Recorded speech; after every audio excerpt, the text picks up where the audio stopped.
Am I speaking to Henki's higher self again? Yes. Thank you for being back. The next question that we have that Enki would love you to discuss about is, does tantric sex or sex magic really work for manifesting? Yes. Absolutely. Mm-hmm. What if, Absolutely. okay. And what if you have no partner to do it with? To be very effective, to be that, to be very effective with the manifesting, you should be having the right partner with it. Mm-hmm. Some are not using partners, they're just pleasuring themselves together with the intentions Mm-hmm. of whatever intentions they have. But it is least powerful. But you can still also do it because the orgasm is the power. The orgasm is the power. There, you are going to stay there during that time and think of the thing that you are about to manifest, that you want to manifest. So, if you have a husband who understands this, or if one has a husband or a partner, wife who understands this, and they are doing this, for example, manifesting a car or manifesting a office, manifesting a house, manifesting a job, they are going to think of it prior to doing it, and then they will dance with it. They are going to build the intensity that they have Mm. in between them. While building the intensity, um, it is much better if they touch all the chakras of each other's body, Yeah. like like they are going to kiss each chakra in Mm-hmm. each one of them. They should understand. If they understand this, why they are doing this, they are going to get a great manifestation of what they want, what they wish to have. Mm-hmm. So this is a lot of the people in the ancient, they are doing Mm-hmm. this thing, and it's just that this time the people are uh, looking sex as a nonsense or just a part of the lust the body need, of what the body needs, Yeah. but it is not. It is the most powerful thing that one can have. The orgasm is the power. Yeah, it's not sex for the pleasure, it's sex for manifesting. Yes, So what if your partner is not consciously into putting the same intention as yours to manifest whatever you want before having sex? Is it still effective? it can it can be effective, but it is not really, not really totally effective, like 100% effective. That is why this is the reason, um, in the marriage, both the male and female should understand their role. The people in the church or the people that are leaders of whatever religion, uh, they fail to say this, how important it is. This is not only for the procreation. They should understand it, the power behind it, Mm-hmm. the power behind it that they can use together while they are navigating their lives here on earth. So it is one of the power. It is called sex magic. Yeah, so if the other partner is not understanding it or it's not aware of the power behind it, Um, there are some that they can get the gifts, manifestations, but not really. Some will just lead to frustrations. So Yeah, would it be then better to do sex magic alone? a lot of women do it alone. Mm-hmm. A lot of women do it alone because they are focused of the intensity. The intensity is there. They know how to do it, to connect with the chakras, each of the chakras, and totally uh, and the totality of it. So once they do it, some of them can manifest, but it is not really advisable Mm-hmm. because it is not created that way. Mm-hmm. But that is how powerful this sex magic is. That is how powerful that So, thing. uh-huh. It's just that it should be done in the right way. So the best steps to do it is to activate, to stimulate every chakra, right? Yes, slowly. Yeah. That is what people call a foreplay.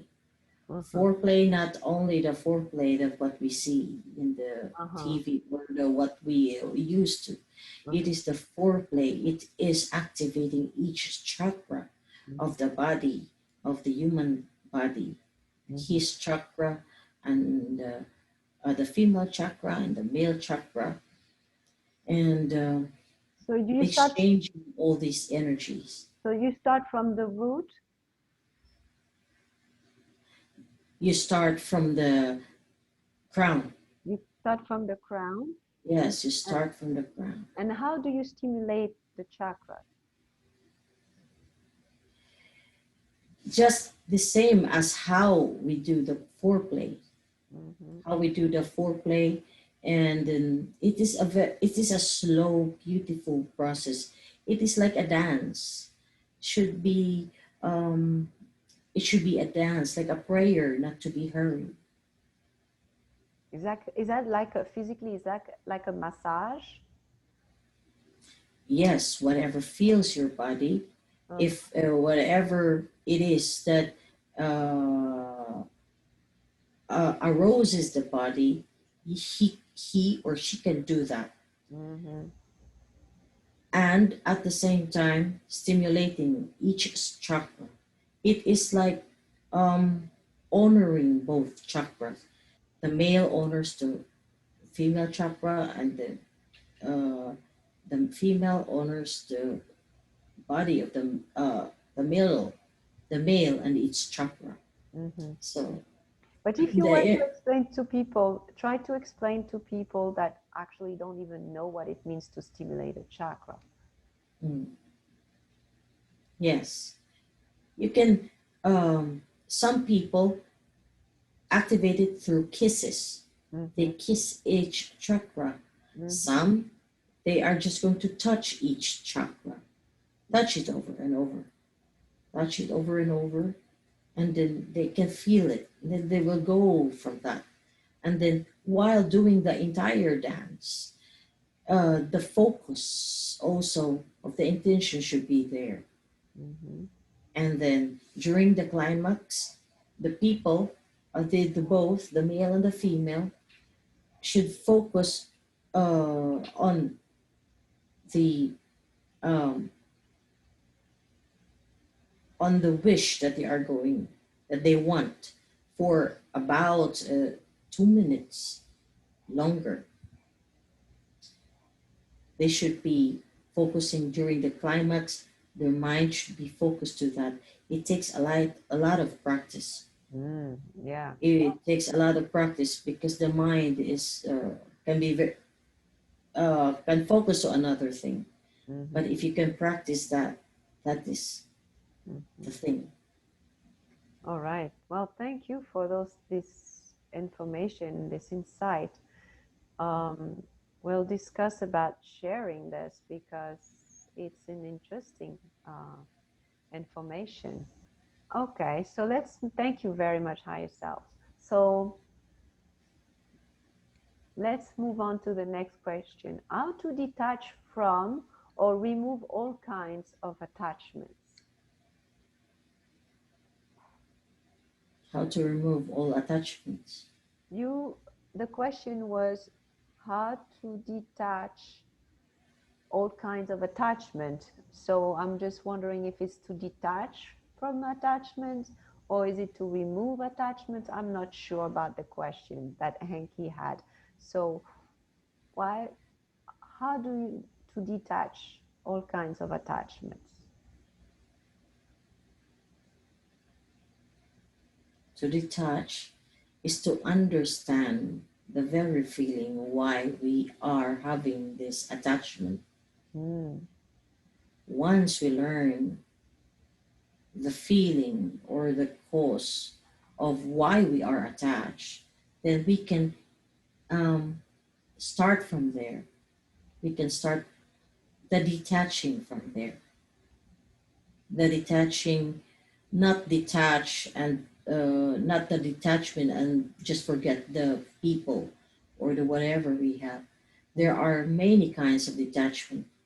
We can detach from these things with love. So she would be talking about attachment to things, attachment to people.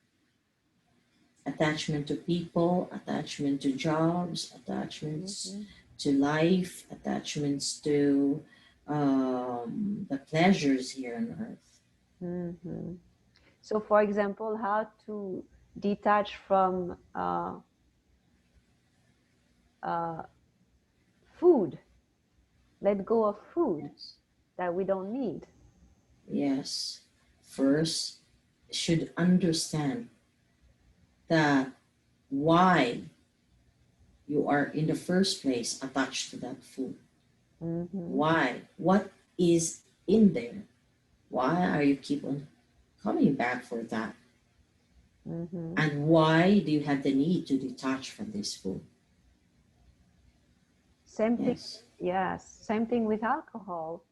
Some people drink alcohol for a certain reason, and some people associate alcohol with party and happiness and joy and fun. So sometimes detaching from alcohol means not having any fun. What do you think? Detaching from alcohol, if you are an alcoholic, if you are indulging yourself too much Mm-hmm. and um, and making it as a symbol of fun, as a symbol of party, then and you feel a sudden urge to detach, and then you are starting to see the very reason why you are going, why you like to detach, because it is where you consider yourself to be happy. You consider to yourself to be um, in a place of happiness while you are in that.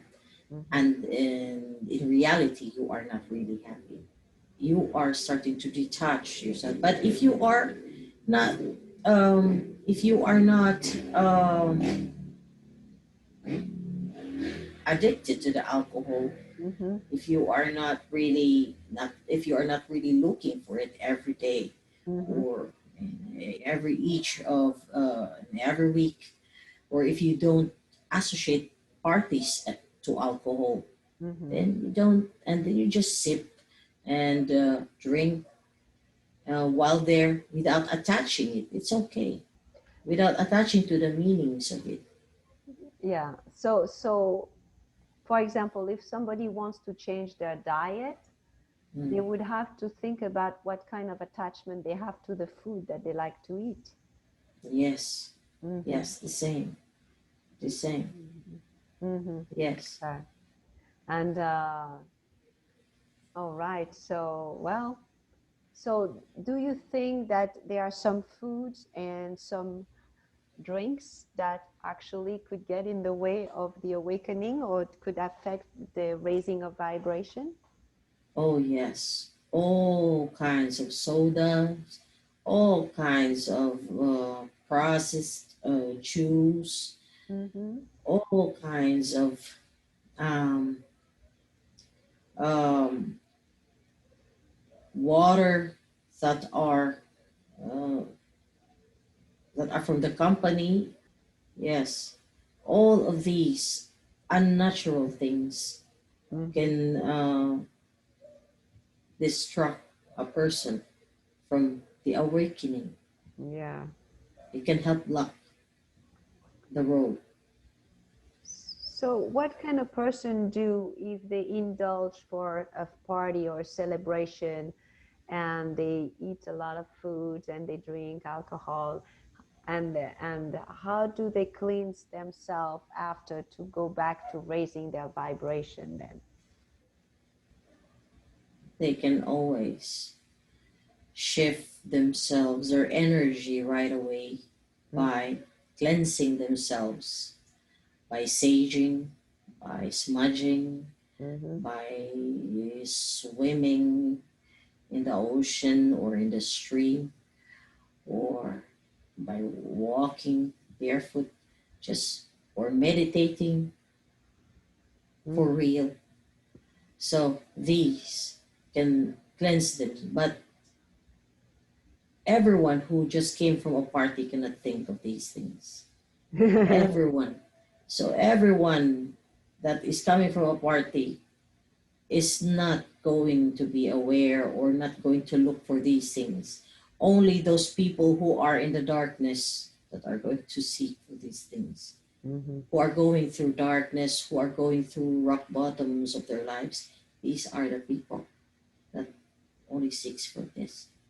So not everybody needs to cleanse after having a good dinner. Oh, of course. Yeah. But if they have a very bad vibe visitor, they should cleanse themselves. Uh-huh. Uh-huh. Yeah. Yeah, because they could have the negativity, the negative energy attached to them. Yes, and into the house. Yeah. All right. So that's very interesting. So any other things you want to tell us about how to detach from all from attachments? No, Thank you very much, higher self. That was very interesting. Do all spiritual path lead to the light? yes, there is a truth to that. Because whatever path it is still going to lead the person Mm-hmm. to seeking light. Yeah. So any way of spiritual path leads to the light. Yes. Thank you very much. How can Henki give offerings of thanks to her spirit guides and her higher self, to you, higher self? Any any specific thing she could do? She can thank us. She can say thank you. She Uh-huh. can, yeah, she can say thank you when she wakes up, or whatever she needs, whenever she needs. Or she can um, light a candle and thank us, or smudge and thank us. Yeah, well, we thank you very much for being with us today. And we thank everybody that has been around us. Like I know that I have a big team like behind me right now.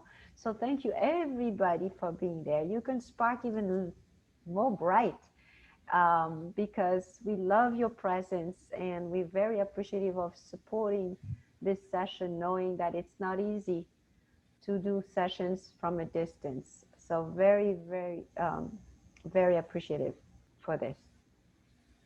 Thank you too. Thank you. Thank you.